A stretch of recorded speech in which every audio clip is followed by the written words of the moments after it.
léegi na ñiy wutal Macky Sall solution laay waxal bàyyi leen di ma wutal Macky Sall solution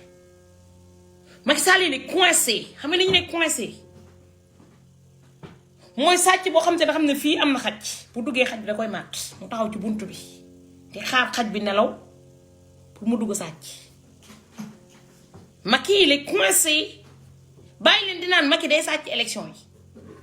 sàcc xam na kër ku am xaj abu maa leen nuyu bu baax a baax Macky ci buntu bi la taxaw mu yore yàpp bi naan bu xool na xam xaj bi dina génne bopp bi pour mu empoisonné ko xaj bi ne ko du ma génn mu yëkkati xaalis joxe xaj bi ne ko dee du ma génn arrêtez de me dire que Macky day sàcc élection bi sàcc xam na kër gu am xaj Macky du sàcc élection yi de nañu xalaat ca municipal ya ñu wacc Macky Sall bu sonnee dina génnee résultat yi bu sonnee dina ubbi gémmiñam te yenn maire yu mu nar a sàccal élection yi lay wax internet dafa am bés boo leen dof dofloo ba Macky Sall sàccal leen élection yi seen maire yi la ñuy ñëw la ñuy taal seen ndey yéen seen kër yi ak seen lépp la ñuy rajaxe affaire boolewuñ ci ñaari wax amul demal dikkal déedéet ñu dañuy xaar rek Macky Sall annoncé ne temps bii mooy maire fii bii mooy maire fii ñu comparé ak ñun fichier bi ñu am du président Ousmane Sonko mooy lijjante seen soxla nekkul Barthélémy Dias parce que du ñoom ngeen yaboo fet population bi ñooy jóg xam nga TFM dañ leen menacé moo tax ñoom ñoo naroon annoncé ne Macky Sall moo gagné mais ji nga bi menace bi xamee ñu xam ne bu ñuy wax piip seen oto yeeg seen TFM bi yëpp dañuy taal kenn waxut dañu ne tekk ne xaru yar nañu TFM yar nañu 2S yar nañu Sénégal yëpp Taliban sax amatul Sénégal lu fait Taliban si boppam dañ koo éradiquer parce que l'opposition a gagné Touba ñi doon ne nañ ne waa la politique de Californie ñi ànd ak Sonko ñoom ñooy xasaaga sëriñ si ñi ànd ak Sonko ñooy def nii kan moo gagné Touba parce que dëgg du romb nopp ñun ñoo gagné Touba ngeen dem fële Tiwaawoon mooy kan moo gagné Tiwaawoon Yewwi Askan Bi nga dem Yoof Yewwi Askan Bi nga dem Cambérène Yewwi Askan Bi nga dem Kaolack Ndangaan opposition bi moo fa gagné muy Serigne Mboup kon fépp fa nga xam te ne tey site religieux la l'opposition l'a récupéré ñi doon joxe ndigal yépp Sénégal on les a récupérés on les a dans nos poches ils font partie de l'opposition il y a plus de partis parallèles parce que même les partis parallèles dañoo ubbi seen bët ñu gisee ne opposition bi ñoo gagné te bu ñu demee sottil Macky Sall ñoom ils sont morts politiquement Macky Sall ñëpp a ko abandonné mooy paaka bi mu toogoon pour daas pour rendi ñu ñun paaka boobu moo nekk di ko rendi moom lui-même on a récupéré loolu nag moo jaaxal Macky Sall xam lu ñu récupéré mooy kii parallèle yi mu defoon liste parallèle yi mu defoon ñun dañ koo récupéré léegi Benno Bokk Yaakaar bu fekkee ne liste parallèle yi yëpp ñëw nañu nekk ci opposition bi kan moo des ci liste Macky Sall personne parce que sénégalais moo nekk koo xam te ne du ànd ak kuy daanu Macky Sall paaka bi mu defoon pour rendi opposition bi dafa bëggoon def cheval de Troie on l'a cassé léegi nag yéen ñi nga xam te da ngeen may déglu ñi ma wutaloon carte de membre Pastef yëpp je vous invite parce que maam dafay présenté wu député de la diaspora nekk leen di lijjante Macky Sall ndax day sàcc élection wala du sàcc élection élection yi histoire ancienne la fële la toll ñëpp ñu bëgg maam te ñam seen mbokk yu nekk France nañ wax seen mbokk yëpp ñu votel maam képp ku bëgg maam élection municipale yi woo leen seen mbokk yëpp seen xarit yi seen nijaay yi képp ku leen di yónnee xaalis sa mu dëkk France nee leen ko mu votel maam Mam a ouvert un bureau pour les gens qui n'ont pas de carte d'électeur. Ñoo leen ngeen rejoindre ma dégg ngeen. Ñoo leen ngeen rejoindre ma man parce que benn place rek la ñu am cote benn 4 places kese lañ am benn député de la diaspora bu France benn lañ ci am benn du ñaar du ñett on a qu'un seul man boo leen ma jëlee ma dem foofu man je serai votre député le député du peuple c'est même pas le député d'un parti politique je serai le député du peuple on va y aller pour vous servir vous li ngeen wax boo la nee ne maam dañoo bëgg ñu defar éducation bi la ñuy defar suñu xaalis fi ngeen ko bëgg a dugal fii la ñuy dugal man seen damay ñëw di leen jaamu man yéen laay jaamu man ay député Sonko là député Pastef là député Barthélémy Dias je serai la députée du peuple je veux un député je veux être une députée élue par le peuple et pour le peuple benn place moo am boo leen ma ko yéenee man maam yéen ñëpp da ngeen di ñëw képp ko xam te ne carte d'électeur am dañu bind ci ginnaaw n'est pas autorisé à voter il faut me contacter ubbi naa groupe boo xam te ne damay def ñëpp cette fois-ci personne n'a le droit de ne pas voter on doit aller voter en masse ñi amul carte d'électeur ñi amul carte d'identité il faut que ñu wut carte d'identité dès à présent ñu daas fanaanal bu ñu ubbi liste électorale yi tout de suite ngeen dem inscrire là c'est les choses sérieuses député du n'importe qui moo war a nekk député da ngay xam lan moo tax nga toog fa dafa am ñetti fànn yoo xamante ne moom la ñuy lijjanti fële ci assemblée nationale bi muy koppar bu ñuy defaree éducation santé koppar bi nga xam te ne moom la ñu war a defee rénover dëkk bi koppar bi li ñuy leb yëpp on a emprunté des milliards ces milliards là c'est des députés qui décident là où on doit le mettre est-ce que am ngeen tali bu baax déedéet est-ce que am ngeen sécurité déedéet budget bi ñuy war a def ci sécurité bi buntu kër Macky Sall am na sécurité mais yéen amoo leen sécurité budget ba war a dem ca marché ba est-ce que marché yi set nañu déedéet marché yi tey lañu gën a tilim léegi budget boobu noonu est-ce que xale yëpp ñu ngi jàng école déedéet et pourtant dans la constitution il est marqué l'école est obligatoire pour tous les enfants kon ça veut dire que budget bi ñuy jël di ko attribuer ci école yi soit dañ koo détourner comme ministre ministre bi nga xamante ne tey moom moo yore éducation mu nekk Serigne Mbaye Thiam ñu won leen alal bi mu détourné yépp ci rénover benn école ngeen am ay députés yi nekk biir assemblée nationale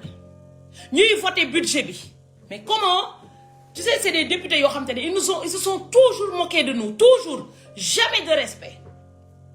ngeen dem ci assemblée nationale bi ñu leen voter leen budget d'accord ngeen voté pour ñu rénover école yéen ñëpp yéen naka d'accord ngeen gis ne bunt bi nga xamante ne 50 000 francs lay jar Serigne Mbaye Thiam defal leen ko 1 million mu rénover ba pare ngeen war a dem contrôler xool xam budget bi ngeen voté est-ce que méngoo na ak lim leen defaral déedéet méngoowul de mais lan moo tax yónnee woo leen contrôleur yi ñu jàpp ko ne ko ràpp tëj ko ci kaso bi kan mooy protéger Serigne Mbaye Thiam point d'interrogation tey ces tas de choses là font que je peux vous dire que à part le président Ousmane Sonko et les minoritaires il peut rien voter il a jamais voté une loi il a toujours voté contre mais ça se voit pas parce qu'il est minoritaire tey il faut que tendance bi changer man waa Pastef laay waxal je parle de vous ñi nga xam ne nekk ci opposition bi et man je veux des gens déterminés nekkatul député boo xam te ne da ngay takk or fii ba fii tagalu ba mel ni kuy dem carnaval dem toog fa di yuuxu di xeex on peut voter une loi on peut voter un budget on peut voter plein de choses on n'est pas obligé de se taper dessus comme l'a fait Mbéri fi ñuy dem du nekk en face d'une jeunesse consciente ñoo xamante ne tey xam nañu enjeu bi xam nañu fu ñu bëgg a jëm dëkk boroom dëkk ñoo koy defar mais ña nekk ca dëkk ba ci boppam dañuy contribuer au développement du Sénégal développement bi mu ngi aajo yàlla may ñu nañu yéen dërëm bi ngeen am mais am ngeen tant de problèmes maintenant parmi ces problèmes là c'est à nous de voir où se trouve l'essentiel parce que xëy na problème yépp mënuñu ko régler d'un seul coup parce qu'on n'a pas les moyens mais dafa am essentiel yoo xamante ne mooy mener vers le développement te essentiel boobu noonu il faut que ngeen am ay députés yoo xamante ne dañuy xam li manqué ci dëkk bi ban problème la ñu am tey problème mu taalibe yi wàññi na tellement le nombre de tourisme qui viennent au Sénégal am na touristes yoo xamante ne bu ñu wàccee Sénégal gis ñun ñuy romb taalibe yi duñ leen faale ñuy def ay tànku neen loolu tax na ba bu ñu demee duñ dellu si parce que ñoom xamuñu loolu tey mbirum taalibe yi ñàkk bu ñuy ñàkk protéger suñuy doom on a 150 000 enfants dans la rue tax na ba kenn nawlawuñu ci àdduna bi parce que suñuy nawle lañ nekkal ci àdduna bi vous vous rendez compte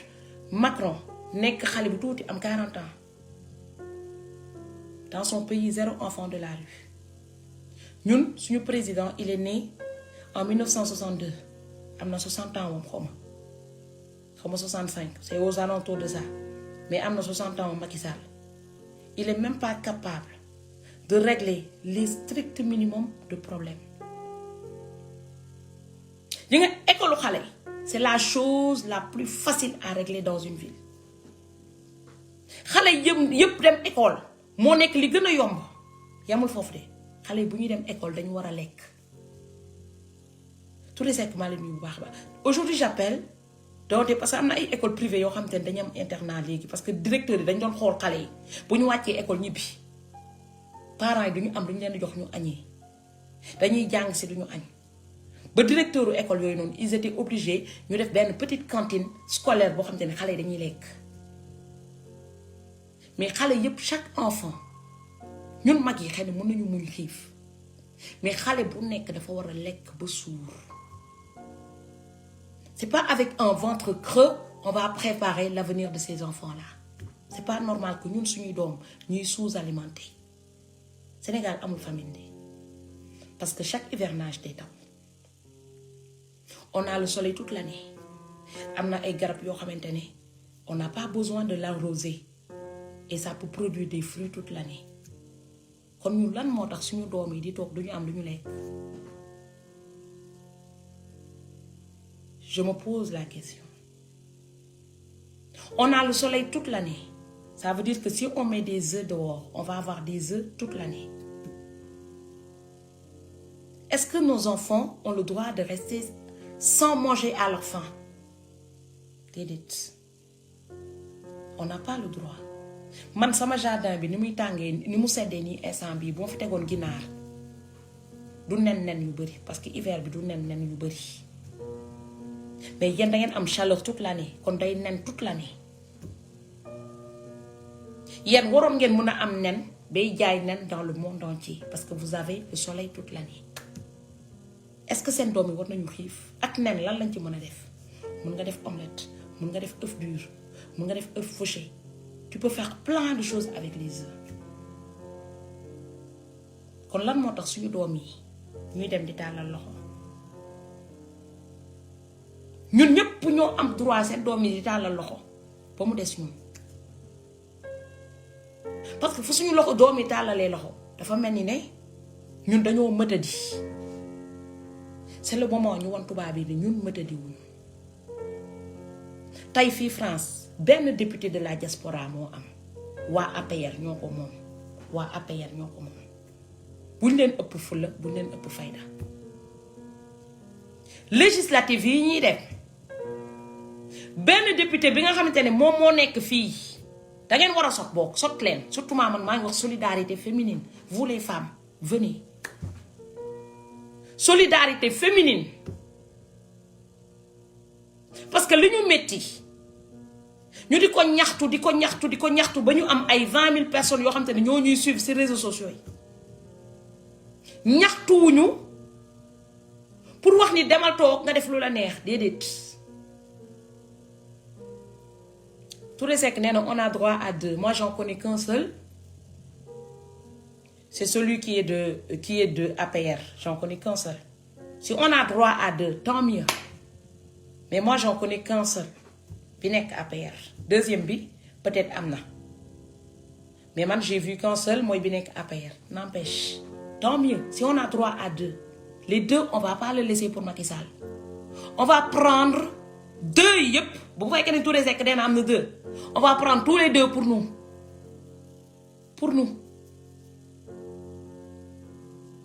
buñ leen may dara au fait yéen waroo leen may dara rien du tout à Macky Sall rien vous devez rien donner à laisser même pas muette waroo leen ko may Macky Sall te boo leen bañee may muette Macky Sall ñëpp ñi nga xamante ne amuñu carte d'électeur man là actuellement je travaille plus sur les cartes d'électeurs képp koo xamante ne dañ ko bindal non votant ci carte d'identité na ma woo ñi ma wutaloon yëpp ñi nga xamante ne signalé woon nañ ma yëpp ne dañ leen bindal non sur le carte d'identité woo leen ma on a 5 mois yoo xamante ne man je vais consacrer toute mon énergie pour que le maximum de personnes dans la diaspora puissent avoir leur carte d'électeur et leur carte d'identité primo ñi nga xamante ne amuñu carte d'identité déposez leen dès à présent ngeen am seen carte d'identité comme ça bu ñu ubbi liste électorale bi rek ngeen ñëw inscrire téye seen récépissé maa ngi woo ñu nekk Orléans plus parce que foofu noonu foofu la Macky Sall di sàccee élection ñi nekk Mantes-la-Jolie foofu ay fiefam la sàccikaayu élection la ñi nekk ay Rouen Elbeuf foofu sàccikaayu élection la parce que les moutons votants comme ça que saa yu bu élection jotee ñoom seen dañuy jaay seen dëkk pour 100 euros ñoom ñëpp am carte d'identité pour 100 euros. Si vous voulez sauver vos parents qui sont là-bas et se sauver nous-mêmes, faut pas laisser les moutons votants choisir pour nous. Il faut qu'on soit plus nombreux que les moutons votants. T'as yow consul, on te parle. Yow consul ou France, on te parle et on te parle parce que vous voyez parce que mérito que vous voyez. Cette fois-ci, duñ la bàyyi ngay confisquer carte d'électeur ou opposition bi déedéet dañ ci teel a jóg ñi nga xamante ne jot ñoo retirer seen carte d'électeur ci élection yi passé daf leen dem leen wuti jikko dem leen jëli jikko mooy ñi nga xamante ne dañoo déposé woon yore seen récépissé allez récupérer vos pièces d'identité léegi ñi nga xamante ne dañu nekk Sénégal ñu newoon leen ne après élection yi leen jox seen carte d'identité dem leen ngeen jëli jikko dem leen ñi nga xamante ne wóor na leen seen carte d'identité mu ngi ci commissariat bi avec vos récépissés allez chercher vos pièces d'identité ñu daal fanaana cette fois-ci on a eu 2 millions de votants c'est peu par rapport ak ñiy voté Sénégal war nañu mat 5 millions 2 millions ñoo voté tey 3 millions yi nga xamante ne ñoom ñoo abstenir mooy gëmuñu woon combat bi on les appelle à venir voter en masse. Président Ousmane Sonko tey bu amee 80% de l'électorat wala 90% de l'électorat 90% des députés moom mooy commander Macky Sall mooy soxla woo leen ngeen di xaar 2024 pour président Ousmane Sonko commencer commander ku ëppale député ci assemblée nationale ba moom mooy commander 2024 mooy commander. Après, le lendemain, moi, je commence à commander. Parce que les députés, ils ont voté le budget. Les députés, ils ont voté la loi. Les gens en majorité, ils ont commandé. Pour nous commander, pas pareil. Ils ont donné après exécutif pour faire que nous sommes majoritaires, pour faire que l'opposition soit majoritaire. tey suñu combat yépp dafa war a englober ci loolu. Pourquoi? Parce que à tout moment Macky Sall yéen a ngi dégg Californie mu ne en 3e mandat loolu yëpp day fekk mu neex député yi dégg ngeen assemblée nationale. Quand vous êtes majoritaire ba leen gisee ñoom mbir yi nekk ci assemblée nationale bi di ñami di rëy làmmeñ ak Anna Gomis c'est tout juste parce qu'ils sont majoritaires là-bas. boo leen gisee ñu ñuy defal ay conneries au niveau de l'assemblée nationale c'est parce qu'ils sont majoritaires là-bas. Mais à partir du mois de juin vous ne serez plus majoritaire. bu boobaa nag dañ naan fii ñoo fi moom comme ni ngeen ko waxee fii ñoo fi moom fii ñoo fi moom te di nga quand ça va commencer à être comme ça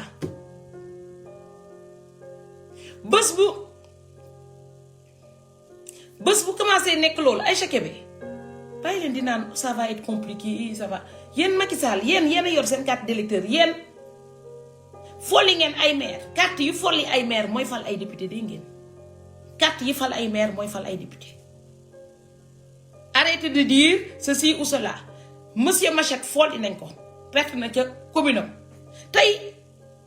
boo leen récupérer maire yi récupérer ngeen une bonne partie.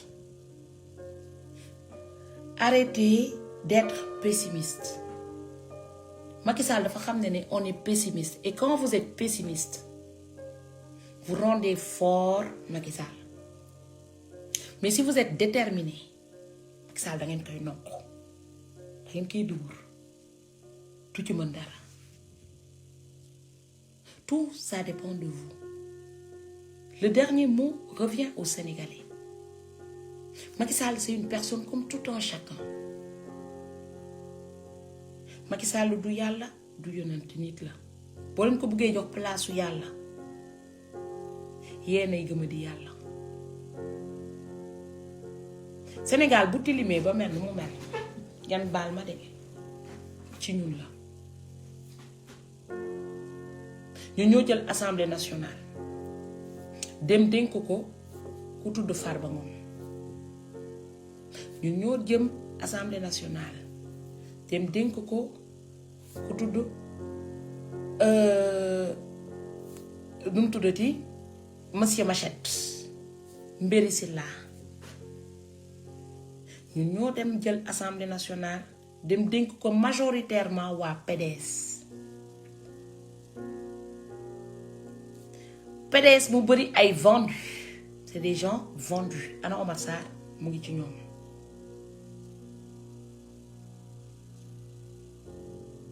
C'est pas compliqué du tout. Ce n'est pas compliqué du tout. C'est tout juste faire son choix, faire un bon choix à Aïcha-Kébé. Il faut faire un bon choix. Il faut surtout pas se rater. Problème au député, moi, il faut pas se rater. Parce que ça dépend. Vous pouvez que voir quelqu'un comme un Californie. Il est en train de chercher un travail. Si tu le confies député, tu l'as confié pour qu'il puisse avoir un salaire. Parce qu'il t'a montré que l'État est fait pour se servir. Suivant les communications de chacun d'entre nous, j'ai fait que proposer ma candidature. Il y aura d'autres personnes qui vont se proposer. Parce que moi, je suis au Sénégal.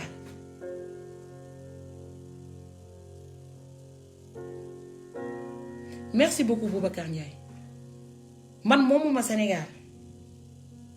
Sénégal c'est pour tous les Sénégalais. Man je fais que proposer. Am ñoo xam te ne maam neexu leen.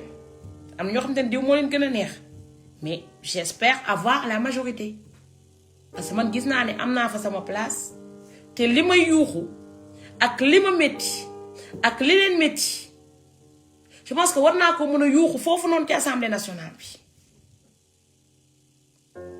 Di nga leen toogee chaque seconde qui passe Farba Ngom formaté na waa Agnam ñu voteel ko Mansour Faye dina demaat encore sàccaat pour ñu voteel ko d'accord mais ñun moo tax ñu war a teel a commencer tey maintenant aller vers les gens regardez les gens qui n'ont pas de carte d'électeur te man dama am samay rukk-rukkaat man dama am sama rukk-rukkaat xam nga bali passé Macky Sall dafa am lu mu def après élection il a dit à tout le monde allez infiltrer l'opposition pour ngeen tas opposition bi moo tax Californie ñëw France infiltrer leen mais man